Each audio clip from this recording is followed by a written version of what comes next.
Pizza is not the first thing that comes to mind when you think about the cuisine of Guatemala. However, 25 miles south of Guatemala City is the world's biggest and hottest pizza oven, standing at over 8,000 feet tall and reaching internal temperatures of up to 2,000 degrees Fahrenheit. Well, that's not completely true. It's not a giant pizza oven. It's the Pacaya Volcano. The Pacaya Volcano is one of the few erupting volcanoes open to the public, and it's been around for over 20,000 years. But it doesn't look a day over 19,000. The hike starts out pretty easy and gets harder as you go. You can walk or ride a horse.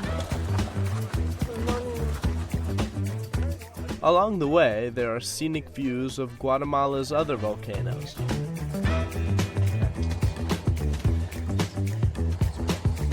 It's about a 90-minute hike to the lava at the top. What makes Pacaya so popular, aside from the pizza at the top, is the fact that the lava doesn't move very fast. And that's a good thing for people like us trying to climb it. Once you reach about 5,000 feet, the trail changes from dirt path to a vast lava field, and you're on foot the rest of the way.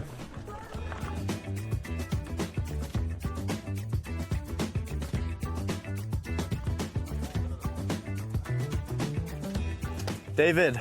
Hey, nice to meet you. All right, I can't say I've ever cooked a pizza on a volcano, so you have to walk me through it.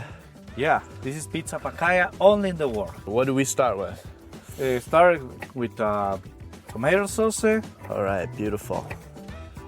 Pizza is crusty, and here in Volcano. Get the cheese on there.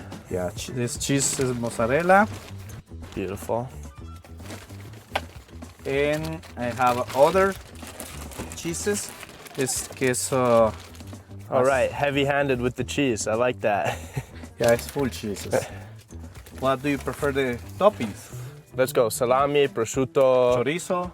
Sí. Muy bien. Beautiful. And picante. Spicy. Jalapeños. Yeah. Okay. Yep. No tomato. We could throw a couple fresh tomatoes on there. Okay. Take a close look at the toppings. No pineapple in sight. No pineapple, no. I have 4 years working here, and 2 pizzas in 4 years with pineapple. No. It's a disgrace to the Italians. Yeah. All right, David. Okay. Here you go. Thank you. Ooh, best part about it, you don't have to pay for gas or call or nothing. Volcano does all the work.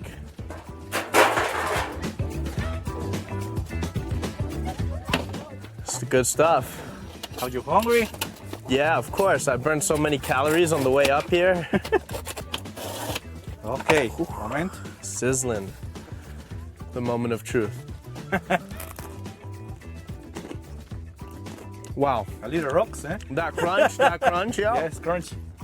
It's from that lava. It's so hot. It just makes an amazing crust at the bottom.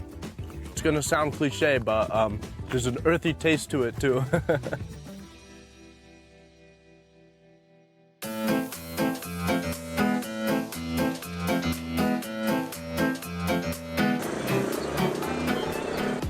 Even on the roads of Guatemala, no one uses their turn signals. Tuk tuk, tuk tuk, tuk tuk. In France, a meal is not complete without a piece of bread. However, here in Guatemala, a meal is not complete without a tortilla.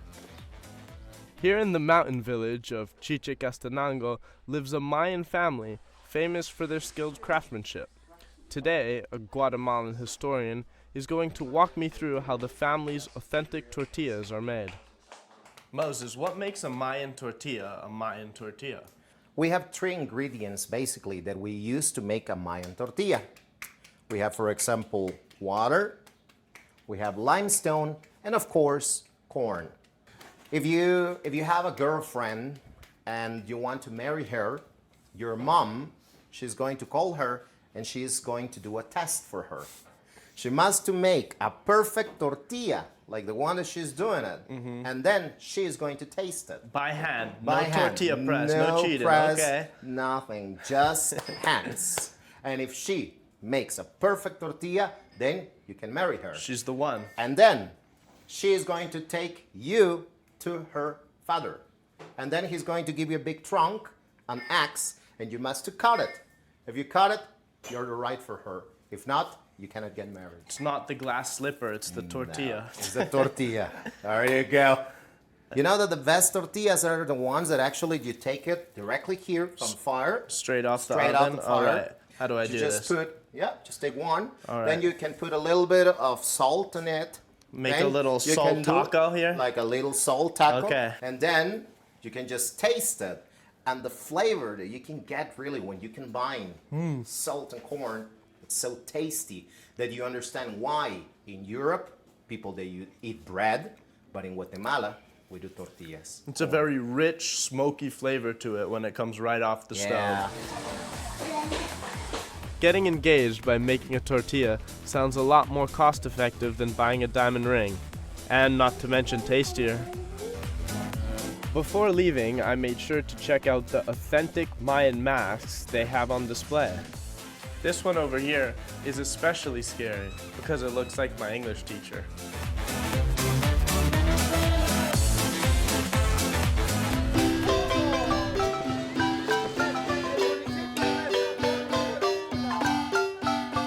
Licor Maram is a chocolate cooperative that uses the same techniques as the ancient Mayans did thousands of years ago. Guatemala is considered the birthplace of chocolate, so it's fair to assume they know what they're doing. The beans are taken out of the pod and dried in the sun. They are ground into a powder. The powder can be used as is or mixed with a liquid. Is this the same way the ancient Mayans would have done it?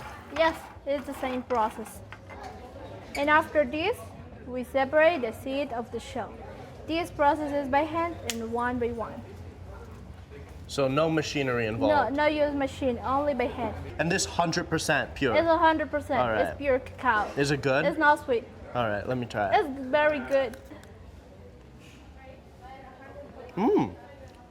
That's very rich, but no sugar, no milk. No sugar and no milk. So it's like an Yeah. ancient Mayan M&M. Mayan M&M. The seed is antidepressive, alleviates the stress to reduce the cholesterol, and will produce anandamine, serotonin, and dopamine. So I can tell my doctor I'm eating healthy chocolate. Yes. So how does it become chocolate from this?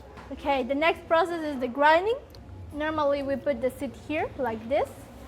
And grind it.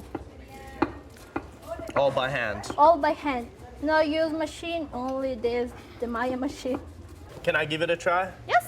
Okay. So these are how... Now, moment. All right, wait. Show me how it's done. Your hand here Uh-huh. and grind for All right.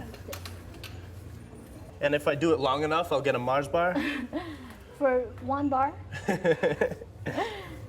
Okay, we put the seed under the seed. Like Yes, that? like this. And now you can taste the paste. It's 100% cacao. I'm gonna need some milk and sugar in that.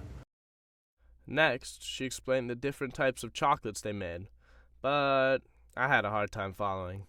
The semi-sweet chocolate contains 50% cacao, 35% sugarcane, 5% milk, and 10% orange chocolate. For example, basil, coffee, coconut, cinnamon, almond, ginger, and lemon. We also make chocolate, tequila, whiskey, I was and very rose hungry cacao. that day, so let's get to the point. Can I try one of these? Which Yes, one's your favorite? Okay, you can try. This is bitter chocolate with coconut, and this is bitter chocolate with cranberry. All right, let me try the cranberry. It's better than the Swiss, I'll tell you that. It's very soft. Yeah, it's very smooth, good. it just melts in your mouth. And it's not overly sweet or overly sour, it's like a perfect middle ground. It's perfect chocolate. La Esquina del Sabor is probably one of the most famous chicharrones places in Guatemala City. Well, now I better explain to you what chicharrones is. Chicharrones is your cardiologist's worst nightmare. Fried pork skin. So in the back here, they have this big cauldron of melted lard, and they cook the pork skin in here because it gives it a meaty texture instead of cooking it in a vegetable oil or a seed oil. We're going to put some orange juice. Fresh squeezed orange juice Yeah, just it's a- before it's done. All it's right, a I've never seen last- that before. I like it. Yeah.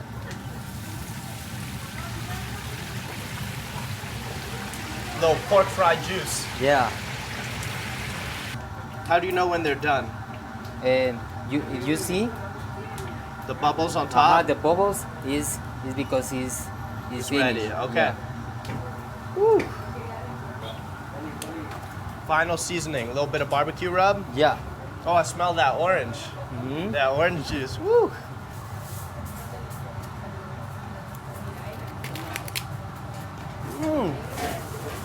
Tortillas are not doing it for me anymore. Chicharrones is the new way to serve your guacamole. And that crunch, ooh, that's mighty good.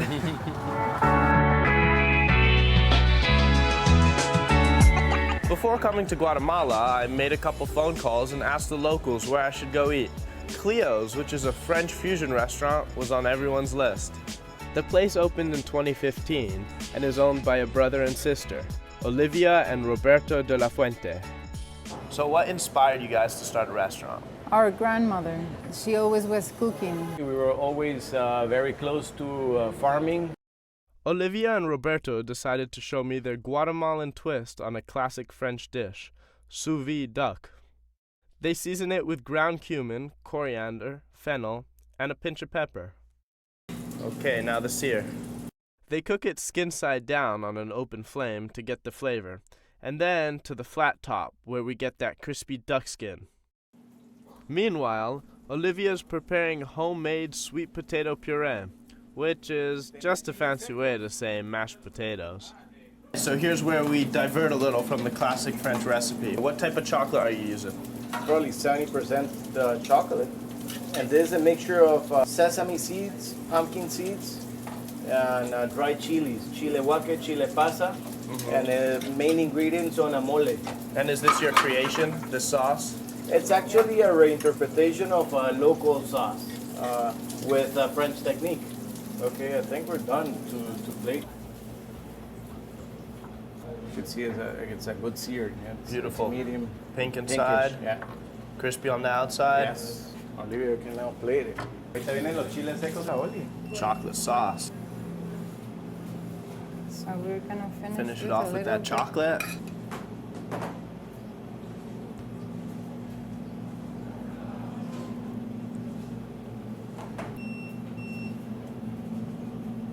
And we're gonna end it with the cacao nibs. And now the best part, the flamethrower. Yeah, Does it add to the flavor or is it just to look cool? it's just the look and the smell. So you wanna try it? Let me dig in here.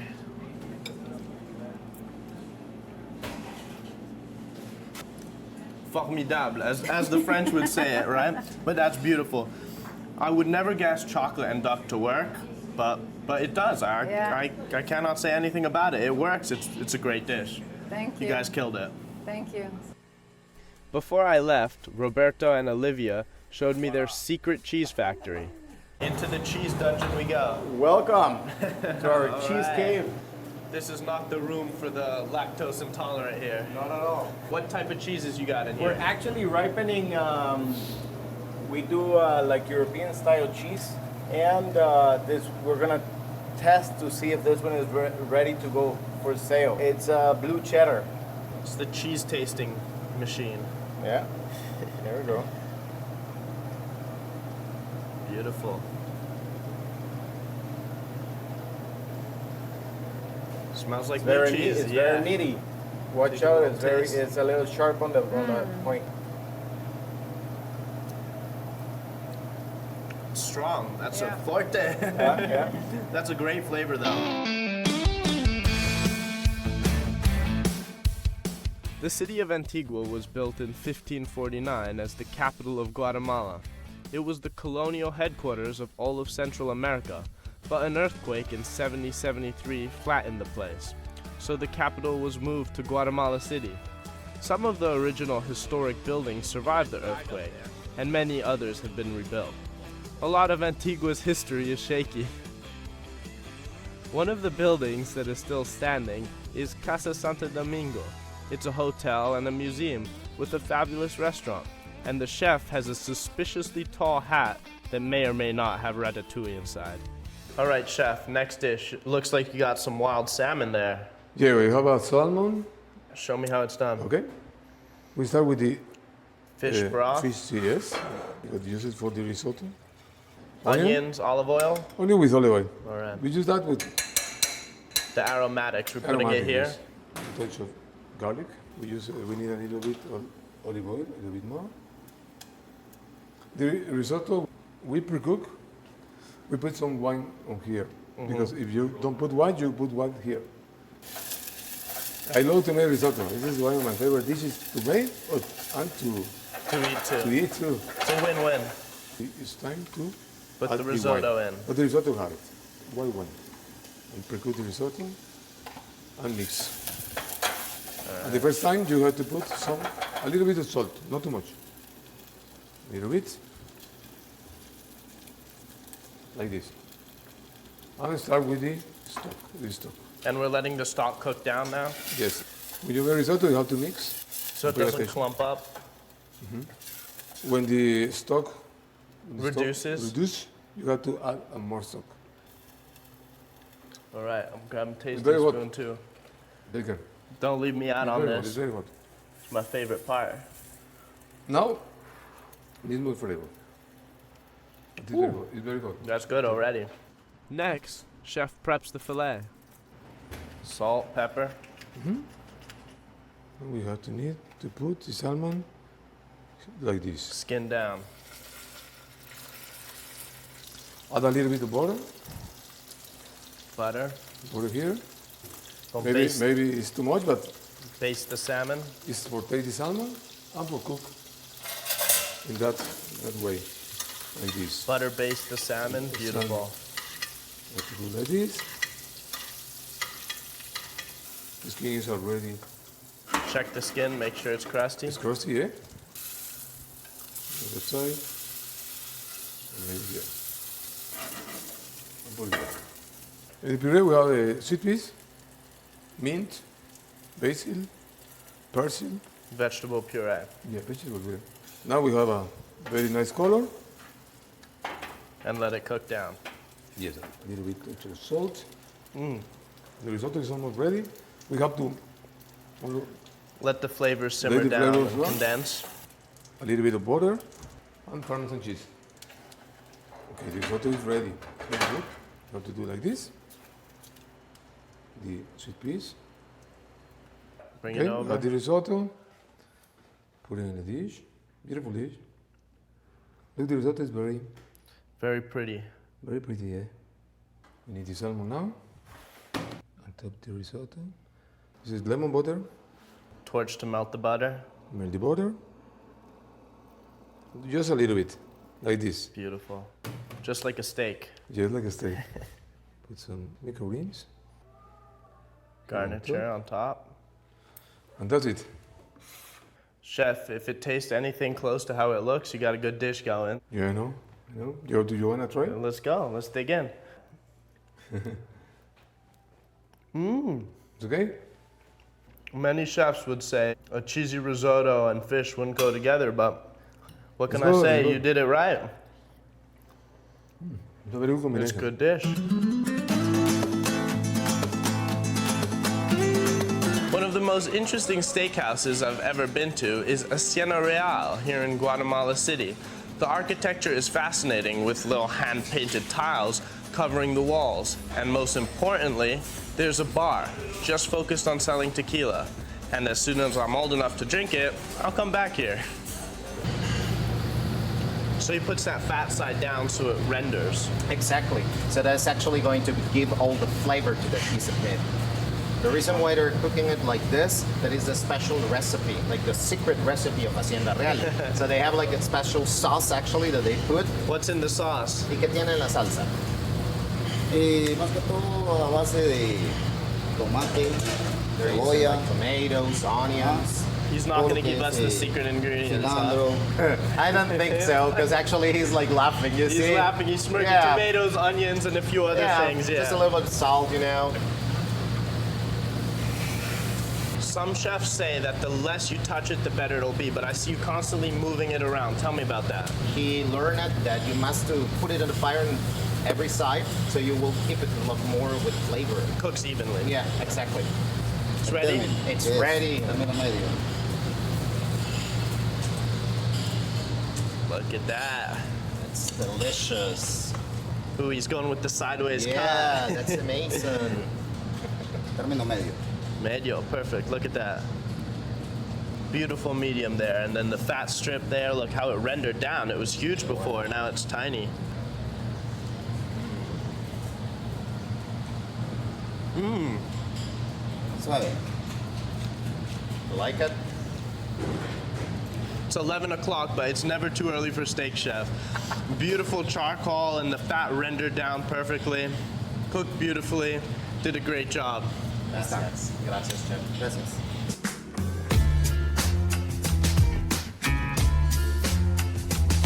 Senora Pu is a Mayan descendant who opened her own restaurant that serves the authentic dishes of the Mayans.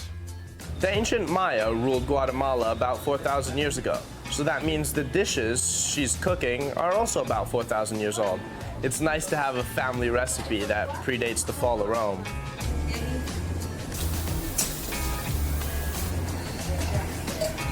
Can you tell me about your heritage, your Mayan heritage? Soy de la cultura quiché, esa es nuestra lengua materna y de esto también se derivan de todos los platos que se trabaja aquí en la cocina de la señora. Gracias. Falls right off.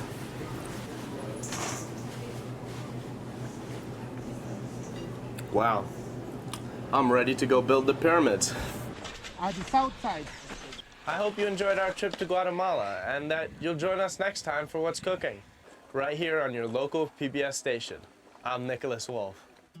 But wait, there's more. For daily reels featuring interviews, stories, and recipes filmed during these shows, visit Nicholas Wolf TV on Instagram or Bert Wolf TV on YouTube.